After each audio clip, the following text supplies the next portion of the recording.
नमस्कार, मी अनिल उपाध्ये. शिवसिद्ध बातमीपत्रात आपलं स्वागत आहे. पाहूया आजची बातमी.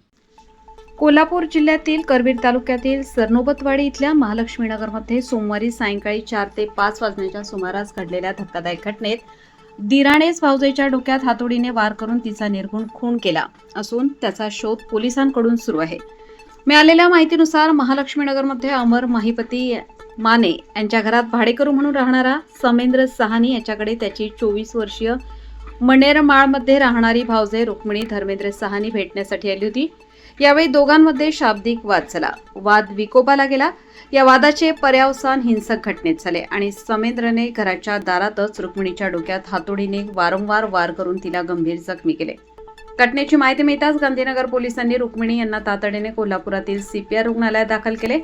मात्र डॉक्टरांनी त्यांना मृत घोषित केले. घटनेनंतर आरोपी समेंद्र सहानी घटनास्थळावरून फरार झाला असून त्याचा शोध स्थानिक गुन्हे अन्वेषण शाखा तसेच गांधीनगर पोलिसांकडून सुरू आहे.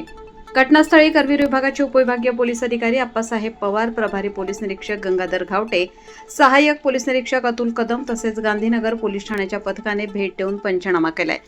या प्रकरणाचा पुढील तपास गांधीनगर पोलीस ठाण्याकडून सुरू आहे. शिवसिद्ध न्यूजसाठी विशाल फुले.